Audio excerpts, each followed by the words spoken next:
খেয়াল করুন, ঠিক এইরকম মাসে একম রবিউল আউয়াল তিনি ইন্তেকাল করলেন। খাজা মাহমুদ জাহিদ ওলি আলাইহি রহমাতুল্লাহ রিদওয়ান, তিনি নজদ হিসার এই শহরে শুয়ে আছেন। ঠিক এই রবিউল আউয়ালে 9 তারিখে হযরত খাজা মোহাম্মদ মাসুম মুজাদ্দিদি কুদসিস সিরা, মাসুম মুজাদ্দিদি ইমামে রব্বানির সন্তান, ইমামে রব্বানির সন্তান। এখানে বলা হয়েছে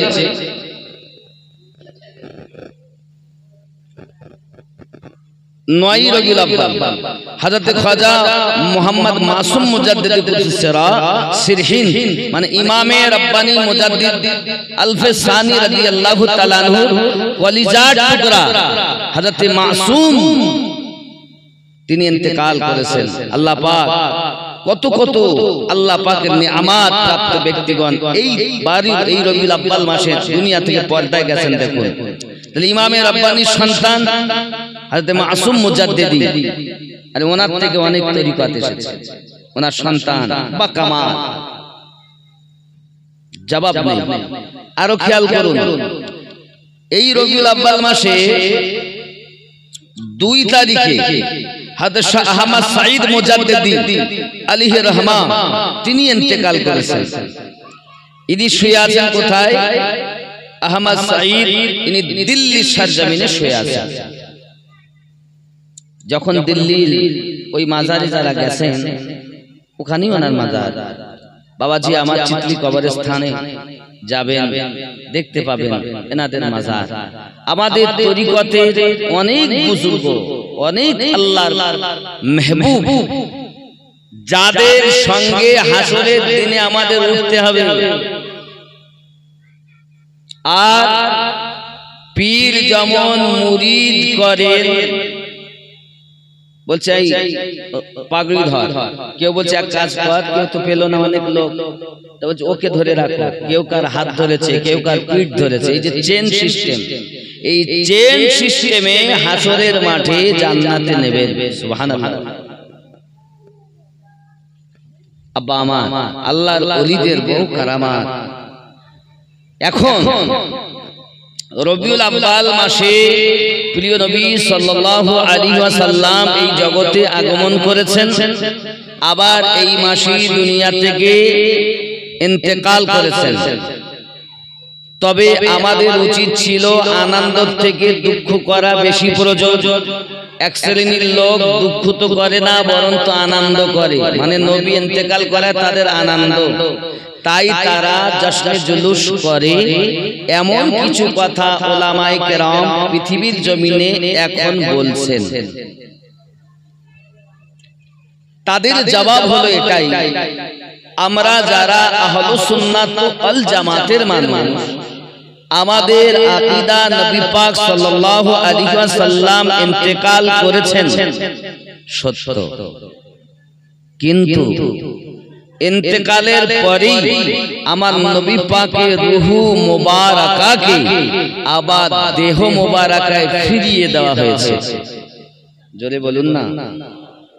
সেহেতু আমাদের নবী মরার পরও জিন্দা, এই জন্য আমরা দুঃখ প্রকাশ করি না, আমরা আনন্দ প্রকাশ করি। যারা বলে না দুঃখ করা দরকার, শোক তাপ করা দরকার, আরে শরিয়াতে তো মানুষ মারা গেলে 3 দিনের বেশি শোক করা নিষেধ আছে। একটা বাড়িতে যদি কেউ মারা যায় 3 দিনের বেশি কোনো শোক পালন করা শরিয়াত হারাম বলেছে। তো যারা সাধারণ মানুষ মারা গেলে যদি নবী পাকের হাদিস থাকে 3 দিনের বেশি শোক করা যাবে না, তা যিনি মরার পরও জিন্দা হায়াতুন নবী, তার আনন্দ করলে এত রাগ হয় কেন? তার 2টি কারণ হতে পারে। এক, হিংসা, নইলে আল্লাহর নবী সাল্লাল্লাহু আলাইহি ওয়াসাল্লাম 360টি মূর্তি ছিল কাবায়, মানে 360 খোদা। এই 360 খোদার থেকে এক আল্লাহ পাকের দিকে ফিরিয়েছেন যিনি, তিনি আমাদের নবী। তা রাগ হলো, নামাজ পড়লে কি হবে, রোজা রাখলে কি হবে, ওই মূর্তির ভিতরে আছে দাড়ি লম্বা, জুব্বা, হাব্বা জুব্বা গায়, নামাজ আছে, রোজা আছে, হজ আছে, যাকাত আছে, মনের ভিতরে ওই 360টি মূর্তি ভরা আছে। কথা বুঝতে পারেননি? ওই 360টি মূর্তি থেকে এক আল্লাহর দিকে ফিরিয়ে এনেছেন এই জগতের মানুষকে। তিনি কে? আমাদের নবী। এক আল্লাহকে 360 জায়গায় একজনকে এনে দিয়েছেন কে? নবী। তো নবী যখন এক আল্লাহর কথা বলেছেন, এদের রাগ হয়ে আসে। এই কারণে তারা সইতে পারে না, এজন্য তাদের হিংসা। আর 2 নাম্বার হলো তারা পৃথিবীর জমিনে বেঁচে আছে বটে, কলেমা পড়ছেও বটে, তাদের বিশ্বাস নবী মরা, তাই তারা শোক তাপ করে যায়। জশ্নে জুলুস ঈদে মিলাদুন নবী করে না, বলে ঈদে মিলাদুন নবী করা যাবে না। তার মানে আমরা সুন্নিরা বুঝে নিয়েছি, আমরা জিন্দা নবীর কলেমা পড়ি, আর ওরা মুর্দা নবী, মরা নবী, মৃত নবীর কলেমা পড়তেছে। আমরা কোন নবীর কলেমা পড়ি? কথা বলেন, মরা নবী না জিন্দা নবী? কথা বলেন, জিন্দা তো না? শুনে বলতেছে বিশ্বাস, এটাই হলো ঈমান। আমরা কলেমা পড়ি জিন্দা নবী। তিনি কেমন জিন্দা? আব্বাজি আমার, এমন জিন্দা দুনিয়াতে আল্লাহ পাক রব্বুল ইজ্জত কোরআন শরীফে জানাচ্ছেন, শুধু নবীর কথা নয়, নবীদের জন্য তো দেহ খাওয়া হারাম, মাটির জন্য আল্লাহ করিয়ে দিয়েছেন।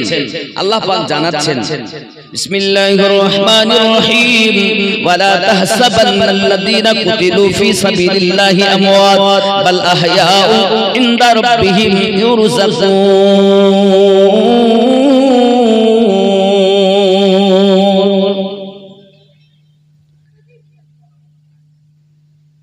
যারা আল্লাহ পাকের রাস্তাতে শহীদ বরণ করেছে, মৃত্যুবরণ করেছে, তাদেরকে তোমরা মরা বলো না, তারা জীবিত। আল্লাহর পক্ষ থেকে তারা রুজি পায়। এক শাহাদাত বরণকারীর জন্য যদি এমন অফার হয়ে থাকে, আমাদের নবী পাক সাল্লাল্লাহু আলাইহি ওয়াসাল্লাম তার থেকে বেশি পাওয়ারওয়ালা পয়গম্বর, এর জন্য আমাদের নবী আরো জিন্দা। জোরে বলুন সুবহানাল্লাহ। বাবজি আমার প্রিয় নবী সাল্লাল্লাহু আলাইহি ওয়াসাল্লাম কি আমরা মানুষে চিনতে না পারলেও কি হবে, অবলা জীব আমার নবী পাককে চিনে নিয়েছে।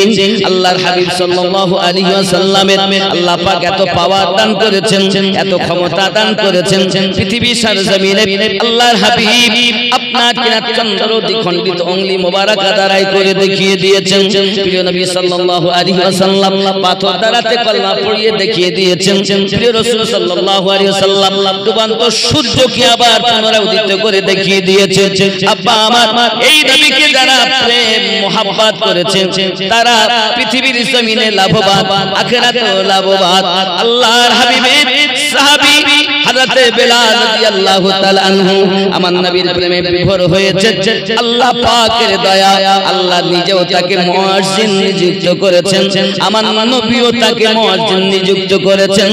জোরে জোরে বলি সুবহানাল্লাহ।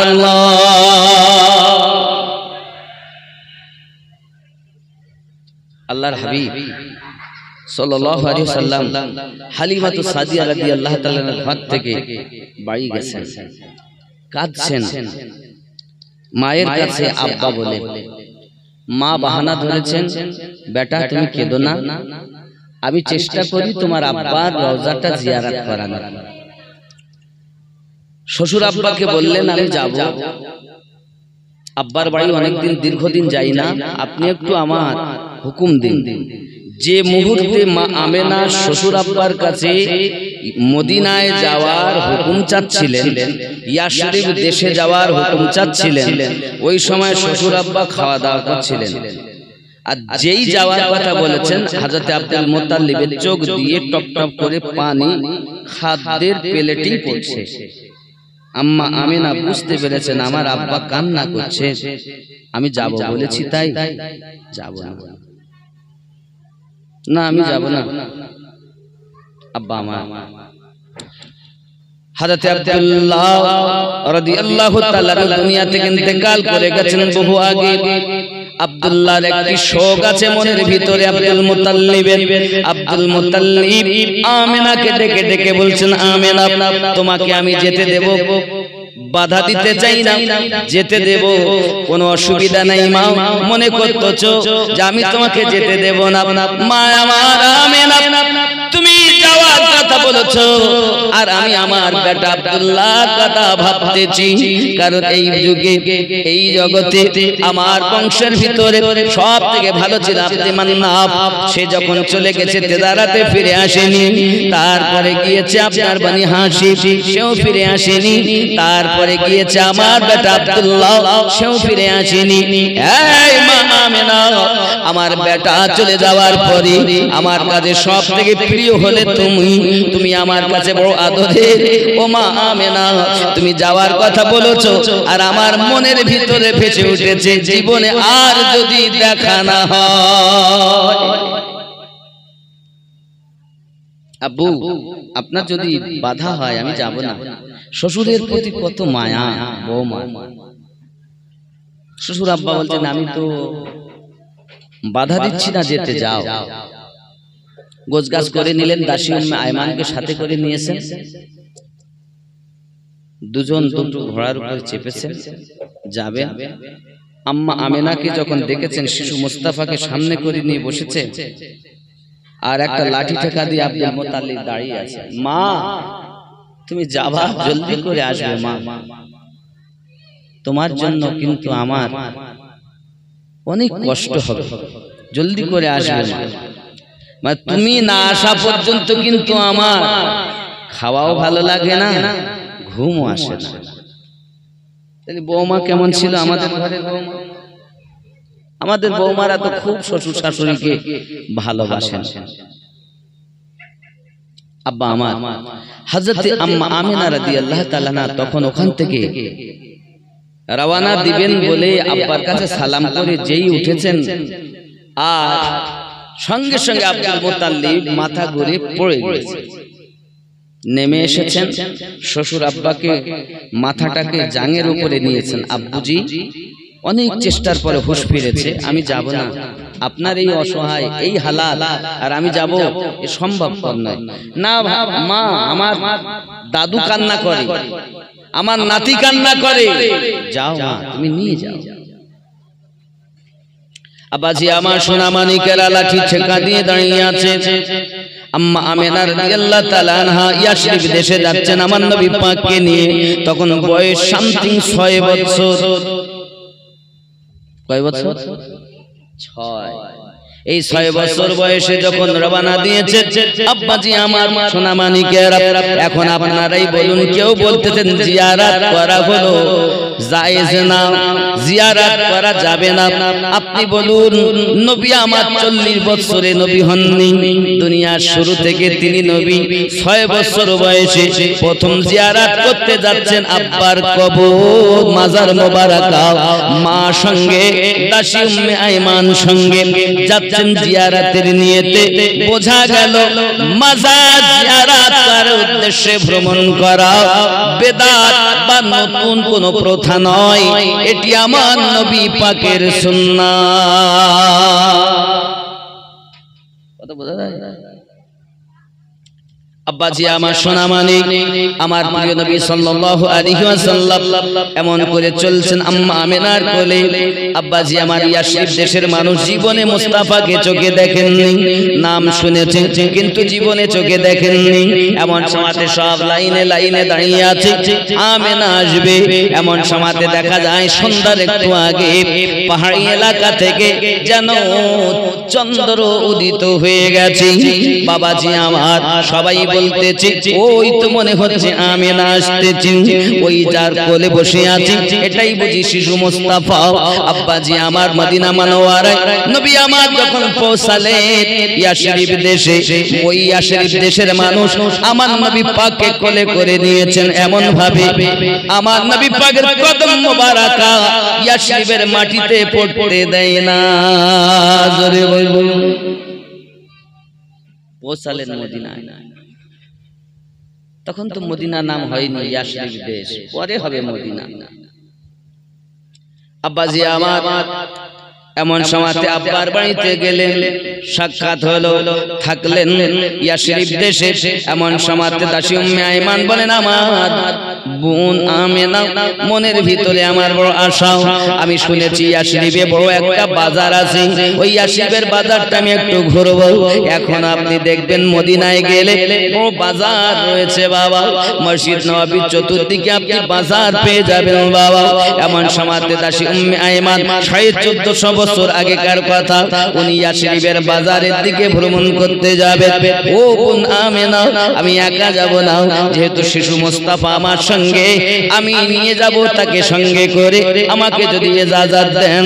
হযরতে আম্মা আমেনা বলেন ঠিক আছে বোন, নিয়ে যেতে পারো, তবে জেনে রাখো যদি কেউ জিজ্ঞাসা করে বাচ্চাটার নাম কি, তুমি যেন বলবে না।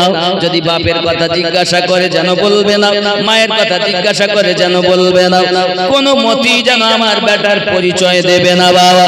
ওগো বোন জেনে রাখো, কারণ আমার সন্তানের শত্রু অনেক বেশি। হযরতে দাসী উম্মে আইমান আমার নবী পাক সাল্লাল্লাহু আলাইহি ওয়াসাল্লাম হাত মোবারক ধরে ইয়াশরিবের বাজারে নিয়ে যাচ্ছেন বাবা।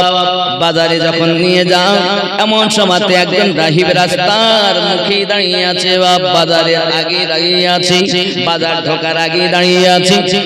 দাসী উম্মে আইমানকে দেখে চিনতে পেরেছে, আমার নবীজিকে দেখে চিনতে পেরেছে। আব্বা আমার ওই আপনার রাহিবটা সম্মুখে কাছে এগিয়ে গিয়ে বলতেছে ও মা, বাড়ি কোথায় তোমার? নিষেধ তো বল নাম বলেন না। এই বাচ্চাটার নাম কি তাও বলেন না। এই ছেলেটার আব্বুর নাম কি তাও বলেন না। ছেলেটার দাদুর নাম কি তাও বলেন না। বাড়ি কোথায় তাও বলেন না।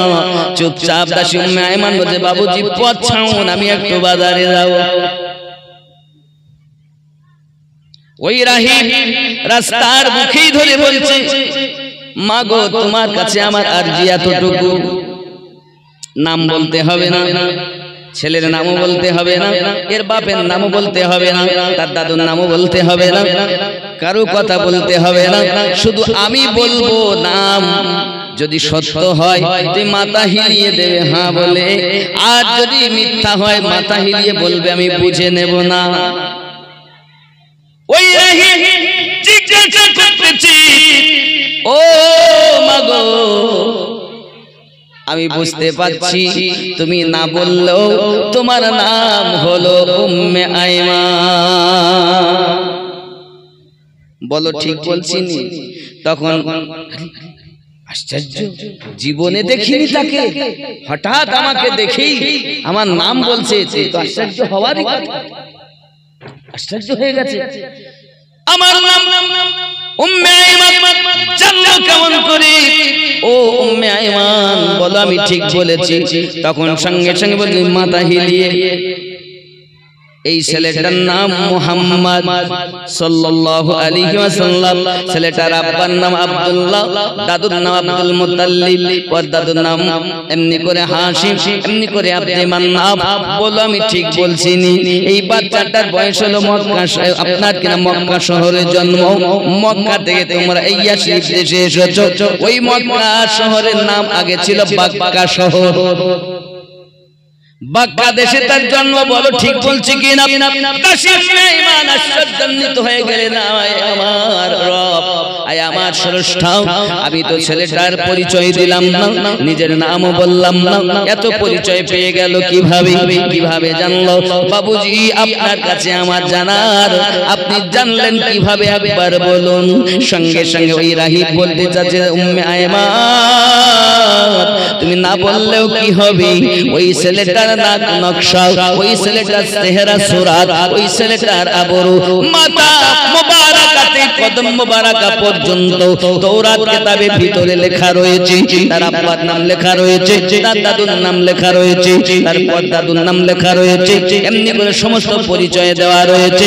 ও উম্মে আয়মান, আমি একজন সাধারণ মানুষ বটে, তবে তাওরাত কিতাবের হাফেজ, তাওরাতের হাফেজ। আব্বা আমার দাসী উম্মে আয়মানের কাছে হাত দুটি জড়ো করে বলছে, দাসী উম্মে আয়মান, আমি জানি এই ইয়াশরিফ দেশে তুমি বেড়াতে আসবে, এটাও তাওরাতে লেখা আছে। আমাদের নবী এই তাওরাতে যার উপরে নাজিল হয়েছেন মুসা আলাইহিস সালাম, তিনি বলে গেছেন, ওই তাওরাতে লেখা আছে, এই তাওরাত আল্লাহর পক্ষ থেকে এসেছে। ওগো দাসী উম্মে আয়মান, তুমি না বললেও কি হবে? এই ছেলেটার পরিচয় আমার কাছ থেকে তুমি শুনে নিয়েছো, বলো আমি ঠিক বলেছি কিনা? হাত দুটো জড়ো করে বলি, মা আগিয়ে যেও না, কারণ আমার মতো আরো হাজার হাজার রাহিব ওই শহরের ইয়াশরিবের ভিতরে বাজারে বসে রয়েছে, তার অপেক্ষায় আছে কখন মুহাম্মদ আসবে আর তাকে কতল করে দেবে। ও দাসী উম্মে আয়মান, তোমার কাছে আমার অনুরোধ, খবরদার মা হাত করে আগিয়ে যেও না মা, আর যেতে হবে না। দাসী উম্মে আয়মান বলেন, বাবুজি মনের ভিতর বড় সাধ করে ইয়াশরিবের বাজারটা আমি দেখতে এসেছিলাম, কিন্তু আমার তো যাওয়া হবে না। না মা তুমি যেও না, কারণ এই ছেলেটার শত্রু অনেক বেশি। নবী পাক সাল্লাল্লাহু আলাইহি ওয়াসাল্লাম দুনিয়া জমিনে আগমন করার আগে তার শত্রু দুনিয়াতে ছিল। আমার নবী পাকের জন্ম বৃত্তান্তের কথা, আমার রাসূল পাকের সমস্ত নিদর্শনের কথা, আল্লাহর হাবিব সাল্লাল্লাহু আলাইহি ওয়াসাল্লামের জীবন বৃত্তান্ত তাওরাতের ভিতরে লেখা ছিল।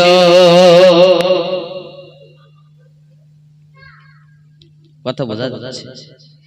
আব্বা আমার দাসী গেলেন না, ফিরে এসেছেন, বাড়ি এসেছেন। আমেনা জিজ্ঞাসা করছেন, কি ব্যাপার উম্মে আয়মান, তুমি ফিরে এলে, যাওনি এত তাড়াতাড়ি?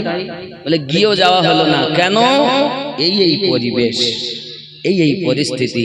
দিন যায় রাত আসে, খুশবু আমার নবীর দেহ মোবারকা থেকে কস্তুরী খুশবু নির্গত হয়। আব্বাজি আমার সোনা মানিকের এমনি যখন হালাত দেখতে পেয়েছি, এমনি যখন পরিবেশ পরিস্থিতি দেখতে পেয়েছি গো বন্ধু, আব্বা আমার এমন সময়তে মানুষের ভিতরে সব আলোচনা হয়,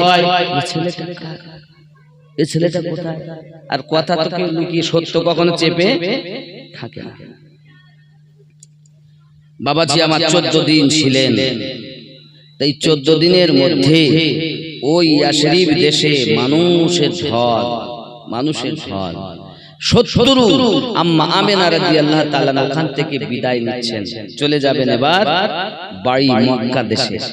আব্বা আমার এমন সময়তে আমার নবী বলছেন, আম্মু আপনি বলেছিলেন নাকলি স্থানের ভিতরে আমার আব্বা জানের রওজা মোবারক।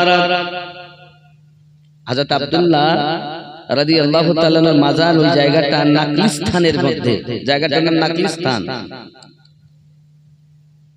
আম্মু আমাকে বললেন, আব্বাকে দেখাবো, রওজা দেখাবো। এমন করে আপনি কখন দেখাবেন? চলো বাবা, এখন বাবজি আমার সোনা মানিকেরা ঠিক নাকলিস্তানে পৌঁছিয়েছেন, দূরে আছে স্বামীর রওজা। এমন সময়তে আপনার আমার নবী পাককে বলছেন, বাবা মুস্তাফা ওই দেখতেছো নি, ওটি হলো তোমার আব্বা জানের রওজা শরীফ। আব্বাজি আমার আপনার নবী কোল মোবারকা থেকে নেমে গেলেন, নামার পরে টুক করে আগিয়ে গেলেন। আগিয়ে যাওয়ার পরে আল্লাহর হাবিব সাল্লাল্লাহু আলাইহি ওয়াসাল্লাম আপনার রওজার কাছে দাঁড়িয়েছেন, হাত দুটি জড়ো করে। আব্বুজি অনেক সমাজে অনেক ব্যক্তি বলতেছেন আমার নবী পাকের আব্বা মা মুসলমান নয়, জোরে বলুন নাউযুবিল্লাহ। আপনি ইউটিউব খুলবেন, মৌলবীরা আপনার পাগলা করবে। নবী তার আব্বা ও আম্মা মুসলমান ছিলেন না, জোরে বলেন নাউজুবিল্লাহ। আর আল্লাহ কোরআন শরীফে বলছেন ওয়ালিদি ওয়া মা ওয়ালাদ। এই আয়াতের ব্যাখ্যায় বলছে আল্লাহর হাবিবের আম্মা এবং আব্বা দুইজনাই মুসলমান।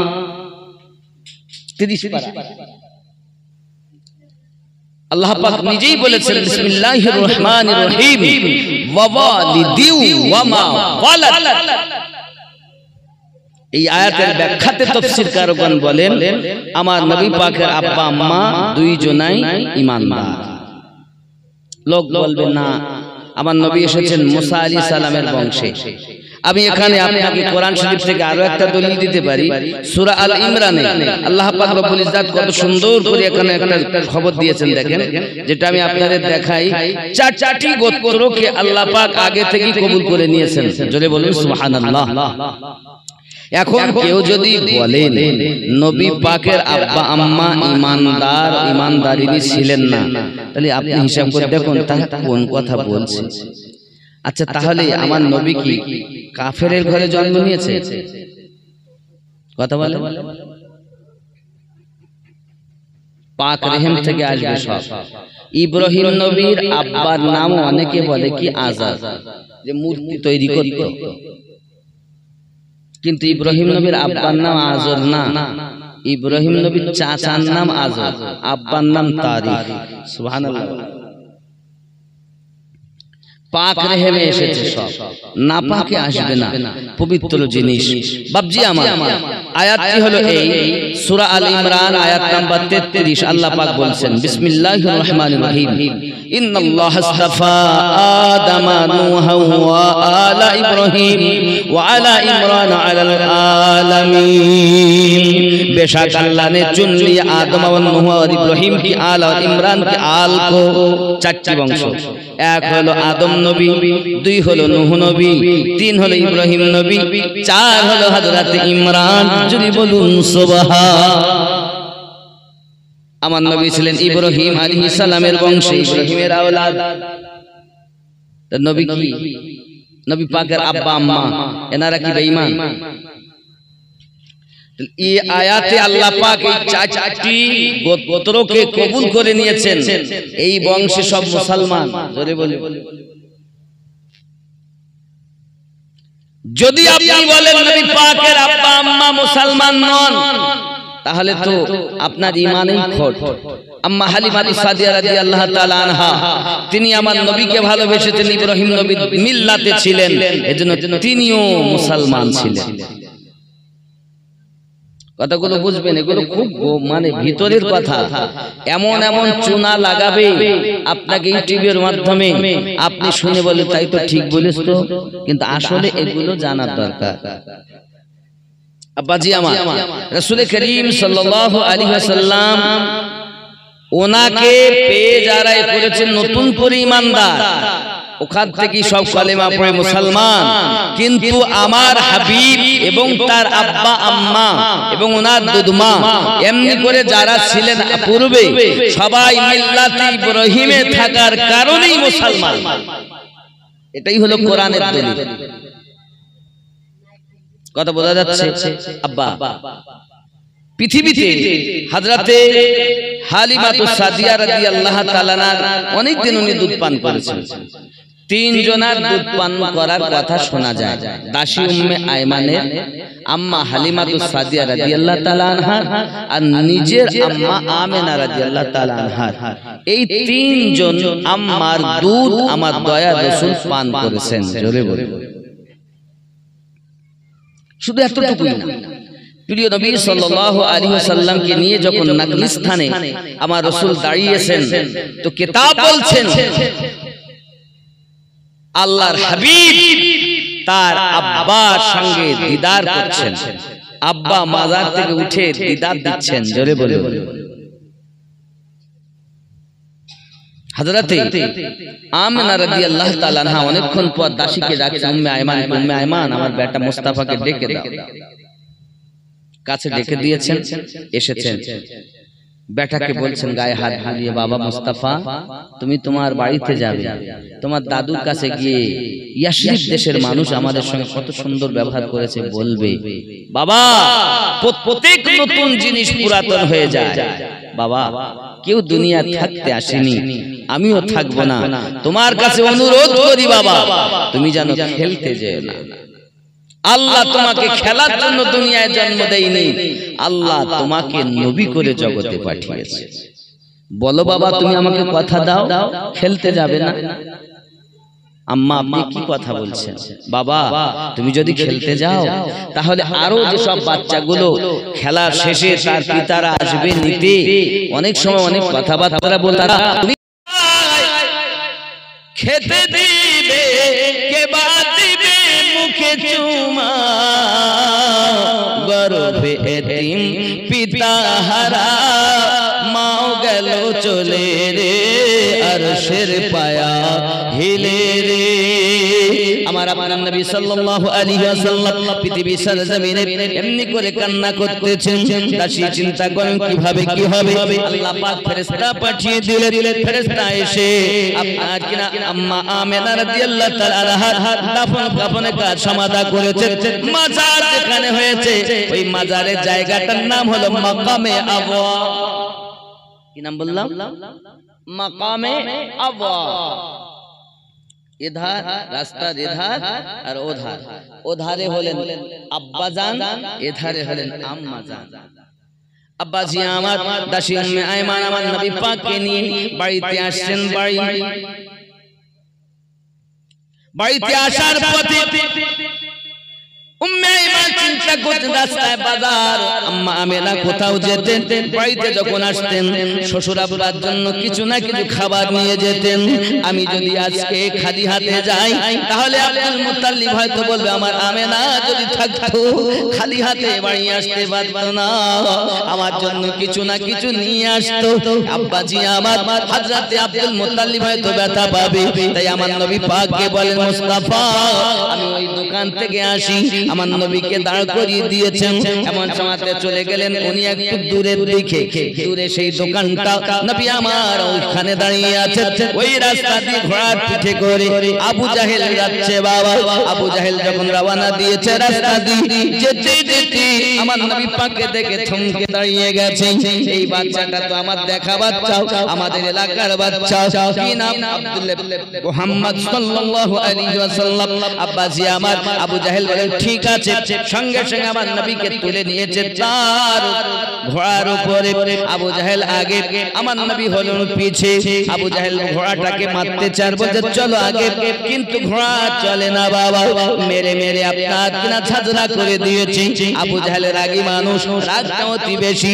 যখন ঘোড়াকে মারতেছে ঘোড়া চলে না, ঘোড়া বলতে চায় মালিক জবান ফিরিয়ে দিন, আমি একটু আবু জাহেলের সঙ্গে কথা বলি, আবু জাহেলের সঙ্গে কথা বলি। হে বাবাজি আমার অবলা ঘোড়া কথা বলেছিল। আবু জাহেল যার ওসিলাতে আমি ঘোড়া জীবন পেয়েছি, ওই রহমতে ভরা নবী আল্লাহর হাবিবকে বেয়াদবি করে তুমি পিছনে বসিয়ে নিজে আগে বসেছো, আমাকে চলতে বলতেছো। আমি যদি মারাও যাই মরও যাই তাতে রাজি, আমার নবীর কিঞ্চিত বেয়াদবি সইব না। অবলা জীব নবী চেনে। আপনি হয়তো বলবেন হো আমিনউদ্দিন ভাই কি কথা বলতেছেন? এ বাবাজি আপনি যদি কখনো মদিনা মুনাওয়ারাতে যান, বাবু সালাম দিয়ে আপনি ঢুকবেন, বাবু সালাম দিয়ে ঢুকে আমার নবী পাকের রওজার কাছে যাবেন, দেখবেন ওখানে উপরে লেখা আছে ইয়া আইয়ুহাল্লাযীনা আমানু লা তারফাউ আসওয়াতাকুম ফাওকা সাওতিন নবী ওয়া লা তাজহারু লাহু বিল কওলি كجهر بعضكم لبعض أن تحبط أعمالكم وأنتم لا تشعرون। জোরে বলুন না সুবহানাল্লাহ।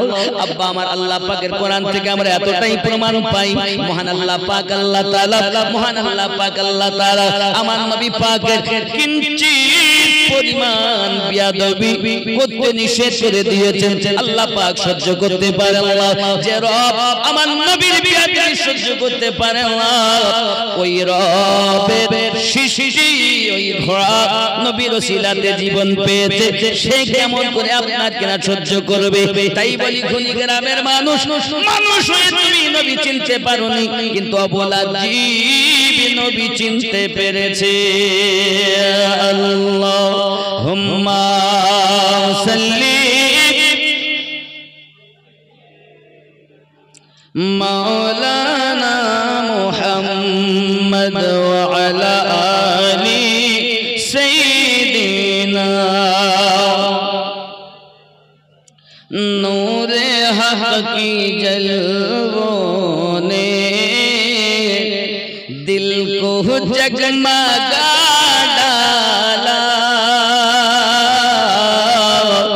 मुस्तफा की आमद ने कुफ्र को मिटा डाला, नूरे हक़ की जलवों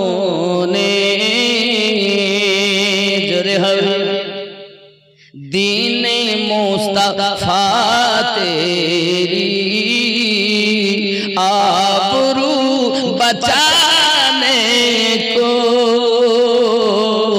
दीने मुस्तफा तेरी आबरू बचाने को, फातिमा के बेटों ने घर का घर लुटा डाला, नूरे हक़ की जलवों ने दिल को जगमगा डाला, मुस्तफा की आमद ने कुफ्र को मिटा डाला। जोरे बोलो, ख्याल करें, थर थरा गए सारे खौफ से हुए लरज़ा, थर थरा गए सारे खौफ से हुए लरज़ा, एक नन्हे असगर ने करबाला हिला डाला, एक नन्हे असगर ने करबाला हिला डाला, नूरे हक़ की जलवों ने जोरे हमें ख्याल करें, आ गया अगर जिद पर मुस्तफा का दीवाना, आ गया अगर जिद पर मुस्तफा का दीवाना, चीर कर समंदर में रास्ता बना डाला, नूरे हक़ की जलवों ने जोरे बोलो, पड़ गई नजर जिस पर मेरे ख्वाजा संजर की, पड़ गई नजर जिस पर मेरे ख्वाजा दहली की, सुभान अल्लाह, पड़ गई नजर जिस पर मेरे गौस खुलना का, पल भर में साइल की किस्मत को बदल डाला, नूरे हक़ के जलवों ने दिल को जगमगा डाला, नूरे हक की जलवों ने। उठ गया कलम जब भी मेरे आला हजरत का, उठ गया कलम जब भी मेरे आला हजरत का, नजदियों की साजिश को खाक में मिला डाला, नूरे हक की जलवों ने। अल्लाहुम्मा सल्ली अला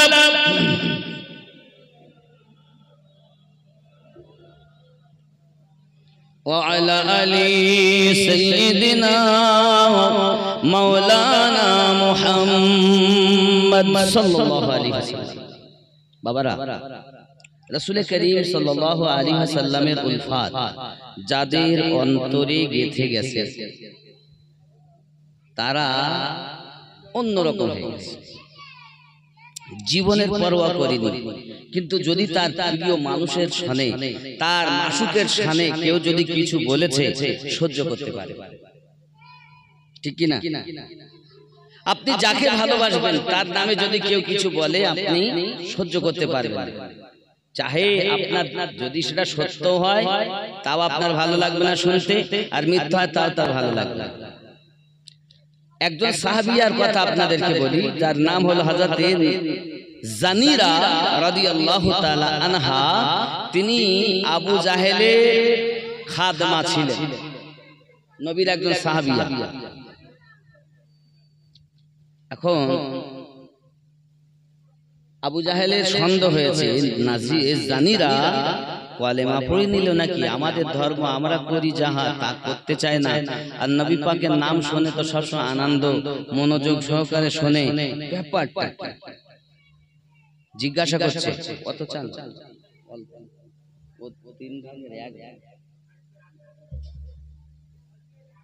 আল্লাহুম্মা সাল্লি আলা সাইয়্যিদিনা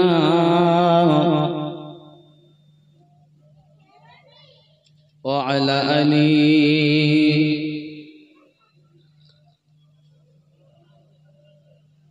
खूब भक्ति भरे अल्लाहुम्मा सल्ली अला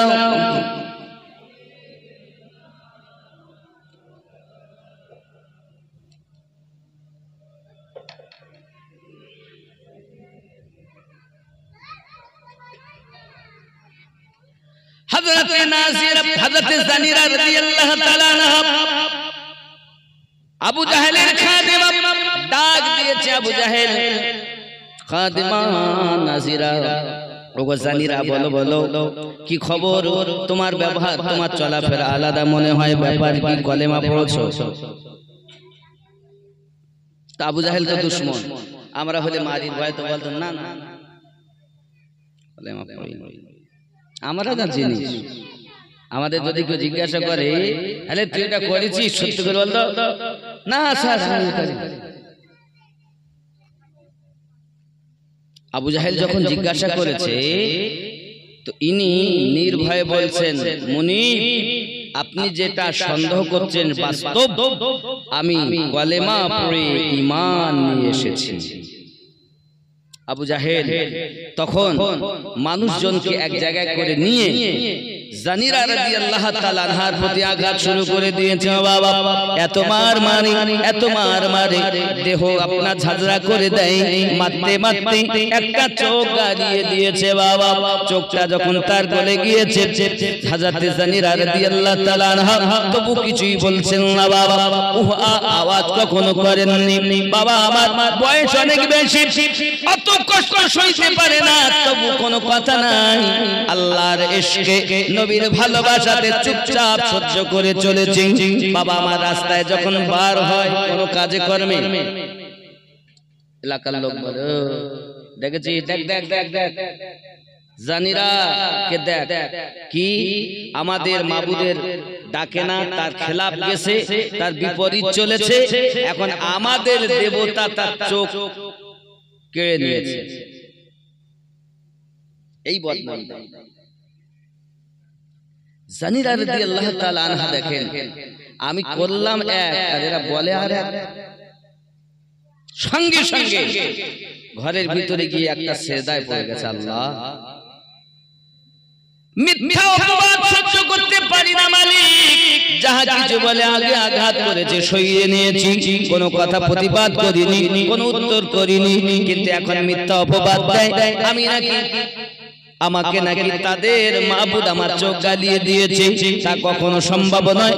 আল্লাহ, আপনার কুদরতি আমার দোয়া, আপনার কুদরতি কদমে আমার দোয়া, আমার আরজি, যে চোখ জ্বালিয়ে দিয়েছে ওরা, ওই চোখ আপনি ফিরিয়ে দেন, আমি যেন ফখর করে বলতে পারি যে না, তোদের মাবুদ আমার চোখ নেইনি, আবু জাহেল নিয়েছে, আমার আল্লাহ আমাকে চোখ পুনরায় ফিরিয়ে দিয়েছে।